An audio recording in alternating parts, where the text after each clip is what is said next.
ഇപ്പോൾ മിഥുൻ്റെ അമ്മ നെടുമ്പാശ്ശേരി വിമാനത്താവളത്തിലേക്ക് എത്തിയിട്ടുണ്ട്. ഏറ്റവും ദുഃഖകരമായ ഒരു കാഴ്ചയാണ് നമ്മൾ അവിടെ നിന്നും കാണുന്നത്. സ്വന്തം മകനെ അവസാനമായി ഒരു നോക്ക് കാണാനാണ് ആ അമ്മ എത്തുന്നത്. ആ അമ്മയുടെ മുഖത്ത് നിന്നും നമുക്കറിയാം എത്രത്തോളം ദുഃഖമുണ്ട് എന്നുള്ളത്. കാരണം സ്വന്തം മകൻ്റെ വിയോഗ വാർത്ത ഒരുപക്ഷെ ഇതുവരെയും അവർക്ക് അംഗീകരിക്കാൻ സാധിച്ചിട്ടില്ല എന്നുള്ളത് കൂടിയുണ്ട്. നിലവിൽ അമ്മയുടെ വരവും കാത്ത് ബന്ധുക്കളടക്കം അവിടെ നിൽക്കുന്നുണ്ടായിരുന്നു. അർച്ചന അവിടെ നിന്ന് തുടരുന്നുണ്ടെന്ന് മനസ്സിലാക്കുന്നു. അർച്ചന, ഏറെ വൈകാരികമായ ഒരു കാഴ്ചയാണല്ലേ?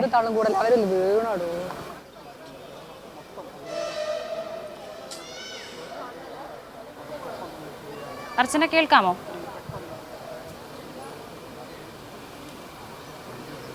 വർഷ, അല്പസമയം മുൻപാണ് അമ്മ പുറത്തേക്ക് എത്തിയത്. ഏറെ വൈകാരികമായ രംഗം തന്നെയാണ്.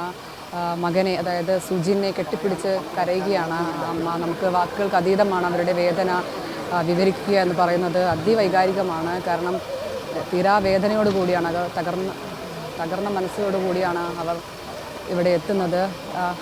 വാഹനത്തിൽ കയറി നാട്ടിലേക്ക് പുറപ്പെടുകയാണ്. അമ്മ എത്തുമ്പോൾ വാരി പുണരേണ്ട മകനാണ്. പക്ഷേ മകൻ്റെ വിയോഗ വാർത്ത അറിഞ്ഞാണ് അമ്മ ഇവിടെ എത്തുന്നത്. എന്തായാലും ഏറെ വൈകാരികമാണ്. നമുക്ക് താങ്ങാൻ കഴിയുന്നതിലും അപ്പുറമാണ്. ഈ ദൃശ്യങ്ങൾ പകർത്തുക എന്ന് പറയുന്നത് പോലും താങ്ങുന്നതിലും അപ്പുറമാണ്. എന്തായാലും ഇപ്പോൾ വാഹനം പുറപ്പെട്ടിട്ടുണ്ട്. വാഹനം നാട്ടിലേക്ക് പുറപ്പെടുകയാണ്. എല്ലാ സജ്ജീകരണങ്ങളും ഇവിടെ പുറത്ത് ഒരുക്കിയിരുന്നു. ഏകദേശം 4 മണിക്കൂറാണ് കൊല്ലത്തേക്കുള്ള യാത്ര. വാഹനം പുറപ്പെടുകയാണ്. എല്ലാ സജ്ജീകരണങ്ങളോടും കൂടി നെടുമ്പാശ്ശേരി വിമാനത്താവളത്തിൽ പോലീസും ഒപ്പം ബന്ധുക്കളും വീട്ടുകാരും എല്ലാം തന്നെ അവരെ കാത്തിരിക്കുകയായിരുന്നു. ഇപ്പോൾ പുറത്തിറങ്ങിയ ഉടൻ തന്നെ വാഹനത്തിൽ കയറി അവർ വീട്ടിലേക്ക് മടങ്ങുകയാണ്. ഏറെ വൈകാരികമാണ്. കാരണം നമ്മൾ കരുതുന്നതിലും അപ്പുറമായിരിക്കും അവരുടെ വേദന. ഉള്ളിലൊതുക്കി അവർ ഇവിടെ വരെ എത്തി.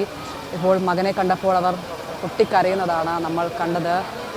2 മക്കളും ഒരുമിച്ചിരുന്ന് അമ്മയെ സ്വീകരിക്കേണ്ടതാണ്. പക്ഷേ സുജിൻ മാത്രം എത്തി അമ്മയെ കാണുമ്പോൾ അവർ തീരാവേദനയിൽ മകനെ കെട്ടിപ്പിടിച്ച് കരയുന്ന കാഴ്ചയാണ് നമ്മൾ കണ്ടത്. ഉള്ളിലൊക്കുന്ന കാഴ്ചയാണ്. നമ്മൾ വിചാരിക്കുന്നതിലും അപ്പുറം, വാക്കുകൾക്ക് അതീതമാണ് ഈ തീവ്രത എന്ന് പറയുന്നത്. എന്തായാലും അവരുടെ വാഹനം ഇപ്പോൾ നെടുമ്പാശ്ശേരി വിമാനത്താവളത്തിൽ നിന്ന് പുറപ്പെട്ടിട്ടുണ്ട്. അല്പസമയത്തിനുള്ളിൽ, അതായത് ഏകദേശം 4 മണിക്കൂറാണ്. പോലീസിൻ്റെ എസ്കോർട്ടുണ്ട്. എല്ലാ ക്രമീകരണങ്ങളോടുകൂടി ഒട്ടും കാലതാമസമില്ലാതെ നാട്ടിലെത്തിക്കുക, മകനെ കാണുക എന്നത് മാത്രമാണ് അവസാനമായി അമ്മയ്ക്ക് മകനെ കണ്ണും നിറയെ കാണുക എന്നത് മാത്രമാണ് നമുക്ക് ചെയ്തു കൊടുക്കാൻ കഴിയുന്നത്. അതിന് ഒരു കാലതാമസവും വരാതെയുള്ള സജ്ജീകരണങ്ങൾ പൂർത്തിയായിട്ടുണ്ട്. അമ്മ ഇവിടെ നിന്നും മടങ്ങി ഇപ്പോൾ 4 മണിക്കൂറോടുകൂടി കൊല്ലത്തേക്ക് എത്തും.